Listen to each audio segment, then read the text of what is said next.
Voltamos com Adalberto Cardoso e Eduardo Magrani. Não há como impedir o avanço da tecnologia. Ela está aí e precisamos nos preparar para um futuro comandado por robôs. Na matéria a seguir, o especialista Carlos Américo Pacheco fala sobre as oportunidades desse setor dentro da micro e da macroeconomia. Vamos ver. Evidentemente, toda mudança tecnológica, ela traz oportunidades novas de negócio. Então, se você olhar hoje na internet das coisas, tem um monte de empresas novas brasileiras, startups, etc., tentando explorar esses mercados. Se você olhar na área de inteligência artificial, para quem trabalha com algoritmos de automação de empresas, etc., então há sempre uma oportunidade. Do ponto de vista micro, do ponto de vista de cada empresa particular, o que está acontecendo sempre gera uma oportunidade de você repensar o seu negócio, de criar uma empresa nova, etc. Do ponto de vista macroeconômico, do ponto de vista do desempenho da economia brasileira como um todo, na verdade, aí é que reside o maior problema nosso. Porque, na verdade, essas novas atividades, em geral, elas não têm uma capacidade de puxar toda a economia. Então, elas são muito pontuais, muito localizadas e não têm uma escala e uma dimensão tão grande como tem em outros países. Então, nossa performance macro continua dependendo muito mais do desempenho do comércio, do consumo, etc., do que essas atividades. Mas eu chamei a atenção do ponto de vista micro porque, às vezes, as pessoas ficam falando da macro, que o país está mal, etc., acabam se esquecendo que tem um monte de coisa acontecendo na vida real, com novas tecnologias, com um monte de empresas nascendo todo dia. A gente falava no bloco anterior justamente da qualificação, né? Como é que a gente qualifica esse profissional para novas oportunidades que estão surgindo? O meu doutorado ele é em regulação de internet das coisas, justamente que foi falado, e inteligência artificial. E o que eu percebi na minha pesquisa é que a gente ainda tem uma visão de rivalidade entre homem e máquina, mas que não se justifica muito, né? A gente é muito influenciado até pela ficção, onde um robô vira o olho de azul para vermelho, pega uma metralhadora e mata a humanidade. A gente tem que passar essa etapa da ficção e enxergar o potencial, inclusive, de benefício econômico e eficiência. A gente, como eu falei, está criando máquinas que são tão eficientes e racionais quanto nós, e o humano ele se diferenciou no iluminismo, por exemplo, pela racionalidade. Talvez agora a gente tenha que se diferenciar pela irracionalidade. É uma brincadeira, obviamente, mas por outros atributos, a criatividade, outros elementos também ligados a sentimentos. Mas o fato é que a gente está cada vez mais simbiótico com as máquinas. E a gente tem que usar isso a nosso favor, e não numa visão de rivalidade, né?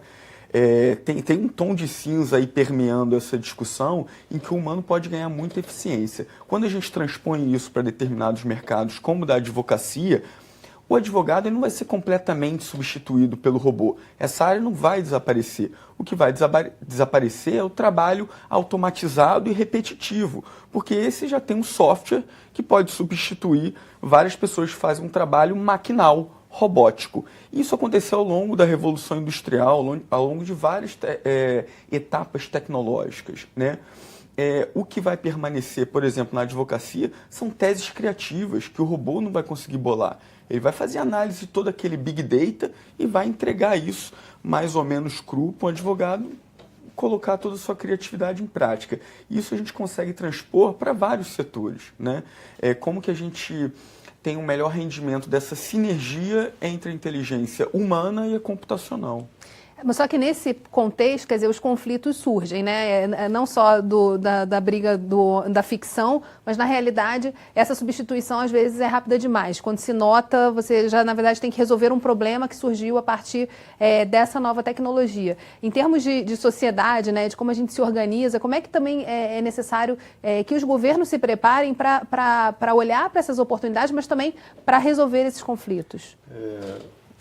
Nas revoluções anteriores, os estados nacionais gastaram alguns bilhões ou trilhões de dólares em dinheiros de hoje, justamente na requalificação das pessoas que foram deslocadas dos seus empregos, dos empregos que foram substituídos por máquinas, né?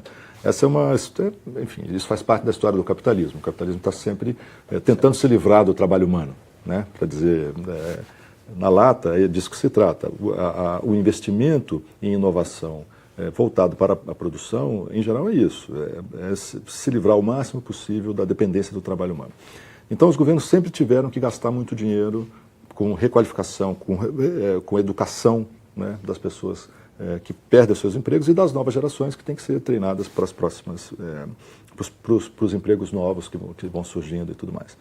O problema, do meu ponto de vista, é que a tecnologia atual, e sobretudo a inteligência artificial, que tem um potencial grande de destruir ocupações de classe média, que antes eram vistas como